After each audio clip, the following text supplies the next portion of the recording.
Welcome to Just Asia, AHRC TV's weekly human rights program. These are the headlines.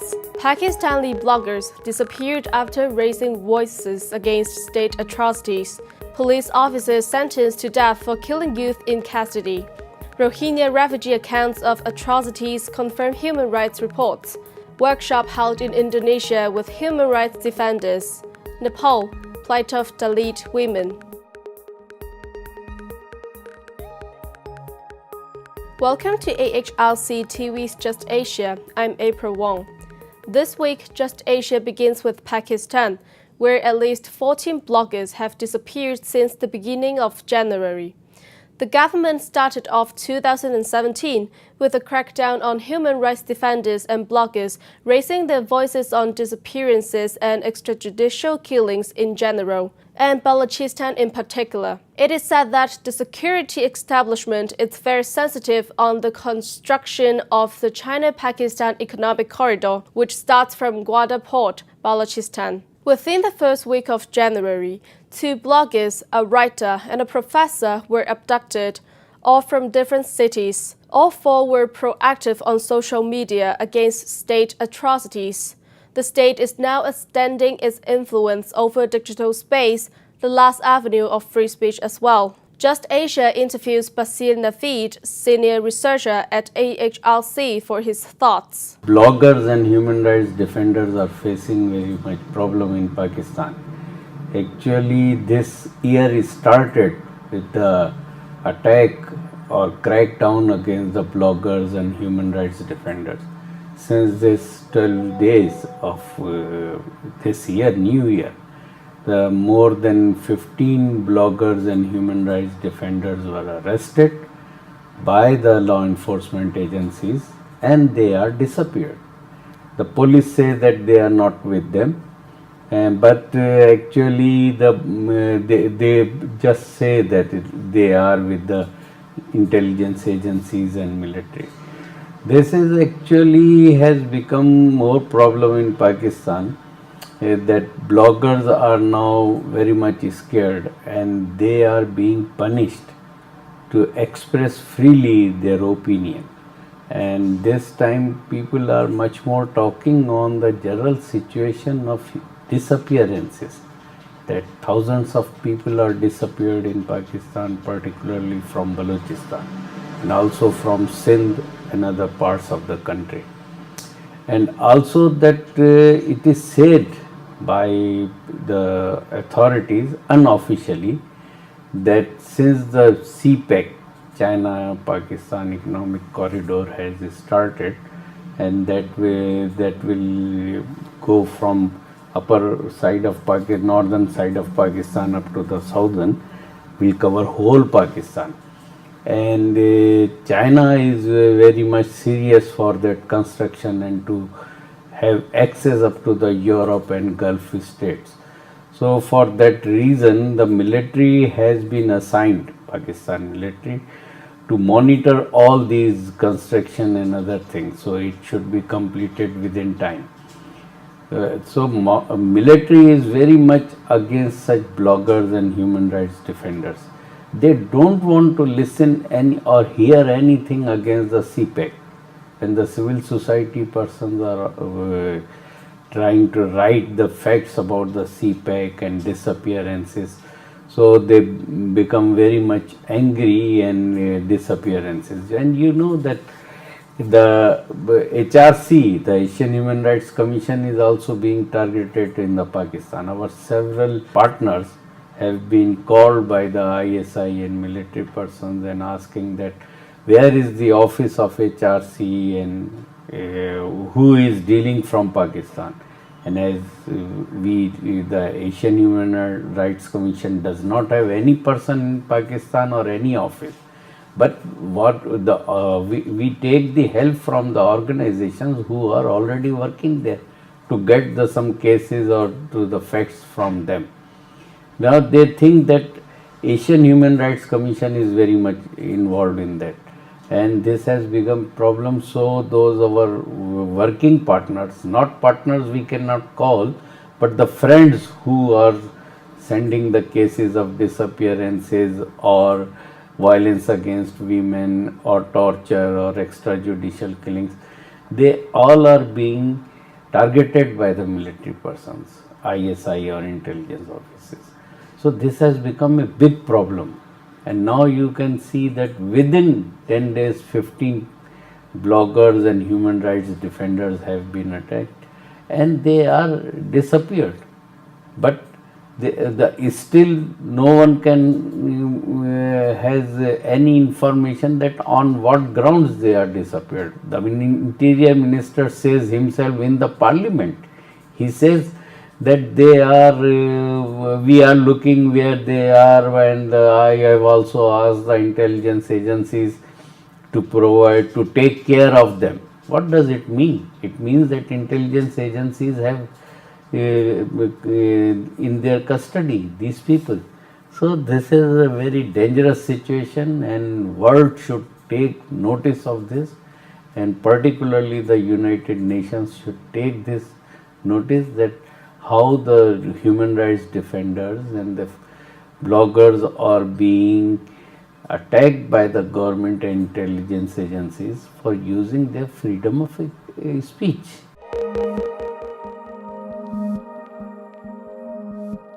Next, a Sri Lankan court sentenced police officers to death Monday for killing a youth in police custody 3 years ago.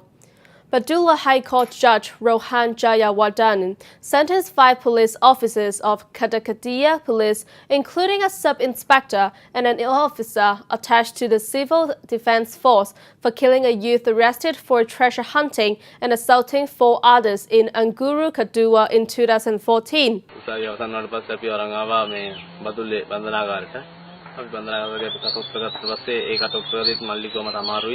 මේ ටික මේ අංග ගහපුව හොඳටම සිද්ධනවා කියලා මේ මල්ලිකුවා මේ sir මට මේ කකුල් දෙකට අමාරු වෙවිද ගන්නත් බෑ කියලා ඊට පස්සේ ඒ පපොත් විදිනවා කෝ හොඳටම ඊට පස්සේ මේ අපෙන් ඇහුවා ඕගොල්ලෝ ගියහොද කියලා සර් මේ ගහපුව හොඳටම සිද්ධනවා මල්ලිගේ ඊටත් පෙන්නකෝ සර් මේවා මේ අල්ලන්නවත් බෑ සර් වාඩි වෙන්නත් බෑ හොඳටම සිද්ධනවා කියලා කකුල් පෙන්නකෝ සර් ඇවිදින්නත් බෑ මේ කකුල් දෙක පවා සිද්ධනවා කියලා හොඳට ඉන්නේ ජේ මාත්‍යා කිසිදෙයක් කිව්වේ නෑ අපිට කිව්වා මේ මේගොල්ලෝ වාට්ටුවට දාන්න කිව්වා එහෙම මල්ලි මා එකම වාට්ටුවට දැම්මේ දාලා මාප්පල වෙනම දැම්ම මල්ලිකෝ මට ඒ වෙලාවෙත් මේ අයියා ඇඟපතට දිනවා වාඩි වෙන්නවත් බෑ කියලා මට නිදා ගන්න ඕන කිව්වා මං කිව්වා එනම් නිදා ගන්න කියලා පැද්දරකුත් දාලා දුන්නා මල්ලිට දාලා මල්ලිකෝ අයියා වාඩි වෙන්නවත් බෑ කියලා මං කිව්වා මෝනින් අතර නිදා ගන්න කියලා මල්ලි මෝනින් අතර තමයි නිදාගත්තේ අපි හතමාරට නිදාගත්තා ඊට පස්සේ නැගිටලා උදේ පාන්දර 5ට මල්ලික සාරේටම උදේ උස්ම දෙපාරක් විතර ඇද්දා ඇද්දට පස්සේ මල්ලිගේ අතපය නැමරුණා කතා කරන්නවත් මල්ලි සීයේ තිබුණේ නැහැ මල්ලි එහෙම ඇද්දේ පියාම පැත්තට හැරුණා ඊට පස්සේ හැරුණාට පස්සේ මල්ලිගේ සෙම ටිකක් ගියා කන්නතු මරලම දැම්මයි ඒගොල්ලෝ ගාලා මරණ පරික්ෂණය බලන්න කිව්ලායි මං ගියා මාත්‍යෙට පිටපැත්තේ මලක් වගේ දෙපැත්තේ දී පාරවල් පපුවේ මේ මෙතන වලම් බැහැලා මං ඒව දැක්ක මාත්‍යෙ කිසිම කෙනෙකුට බලන්න බෑ දරුවගේ ඇඟ දැක්කනම් කිසිම කෙනෙකුට බලන්න බෑ ඒවා ගාපු පාරවල් ඔක්කොම පිටිපැත්ත නිල්පාට වෙලා එස්සයි සෝමරත්න කියපු කිසිම දෙයක් කනටවත් ගත්තේ නෑ අපි මල්ට හොඳටම ගැහුවා ඒ අර බීමත් කම හිට නැත්නම් අද අපි මල්ලි ගැහුවේ නැත්නම් හොඳටම ජීවිත නැතුව ඉන්න අපිත් එක්ක අදටත් ඉන්නවා. The 5 officers are Kadakadia Police SIG Sumaratna, Constables PD Pathma Kumara Gamake, R Pushpa Kumara, MG Aberatna, Police Assistant DM Wijaratna, and Civil Defense Officer SM Jayasudara. This case was taken up by the AHRC's partner organization, Right to Life, from the very beginning. Although Sri Lankan courts give the death penalty in serious crimes such as murder, rape, and drug trafficking, no executions have been carried out since 1976, and most of the death penalties are commuted to life sentences. Next, Rohingya refugees in Bangladesh have shared horrific experiences in the last few days of how they fled their homes in Burma. These stories align with human rights groups' reports of military atrocities in the northern state of Rakhine. Although the military claims it was carrying out a counterinsurgency operation, critics note that this was vastly exaggerated, as most Rohingya are not militant or were just trying to defend themselves. The emergence of a small group of militant Rohingya, however, is a concern according to the International Crisis Group. According to the ICG, this group is funded by immigrants from Saudi Arabia, and its existence could worsen the situation, as well as form links with transnational jihadist organizations. In Indonesia, a national meeting in Folk School was held from 28th to 30th of December 2016 by the Asian Human Rights Commission. The meeting took place in two provinces, Lampung Province and Surabaya, East Java Province. Participants include farmers, human rights defenders, victims, and university students. The focus was on strengthening human rights knowledge and advocacy. Participants also discussed international advocacy and Indonesia's upcoming Universal Periodic Review in February 2017, best practices and obstacles faced in the last 2 years under President Widodo were also shared. To learn more, Just Asia speaks to Mr. Kabul Hendrawan, local human rights defender and meeting participants. Ya, kami sangat mengapresiasi dengan pertemuan yang dilakukan oleh Asian Human Rights Commission atau AHRC. Kenapa? Karena pertemuan ini sangat bermanfaat dan sangat berguna bagi kami, khususnya para aktivis yang bekerja di lapangan, para CO, pendamping yang bekerja di lapangan. Pertemuan ini bisa memperkuat pengalaman kami, menambah pengalaman kami di bidang hak asasi manusia. Selain itu, pertemuan ini juga penting karena sebagai sarana konsolidasi untuk melanjutkan agenda advokasi kasus-kasus pelanggaran HAM yang sampai saat ini belum selesai. Sebagai pendamping, kami juga mengupayakan mendorong pada pemerintah lokal untuk memberikan layanan terhadap para korban yang selama ini masih belum mereka dapatkan. Kami mendorong kepada pemerintah lokal di tingkat kabupaten untuk bisa memberikan akses layanan publik seperti pembangunan infrastruktur di jalan, air bersih, pos kesehatan, dan layanan kesehatan, serta pendidikan, dan lain-lain sebagainya. Harapan kami ke depan pada Asian Human Rights Commission atau AHRC bisa membuat training untuk para pendamping, para aktivis, dan bisa lebih sering membuat pertemuan-pertemuan semacam ini untuk memperkuat di tingkat korban.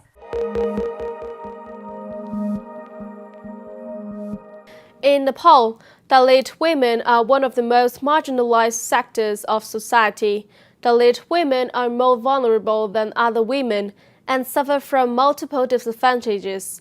The human rights abuse faced by Dalit women is closely linked to the prescribed Hindu social order. The painful story of Ms. Sita B.K., 48, is representative of the struggles faced by most Dalit women.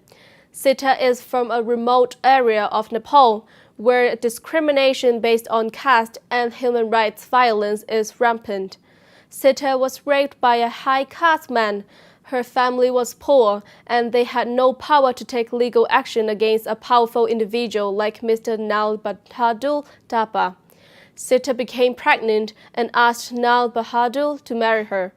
But being a high caste man, Nal Bahadur sold her to Mr. Ganga Bahadur B.K., and an old man from the Dalit community, who received NPR 60,000 for marrying her.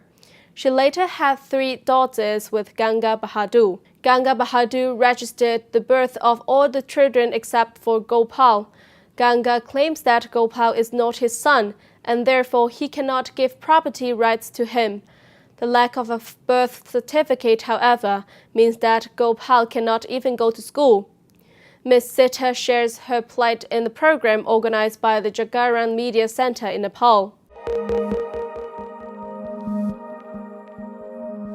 That is all for this episode of Just Asia. For more on this and other issues, please visit www.humanrights.asia or www.alrc.asia/justasia. Thank you for watching and see you next week.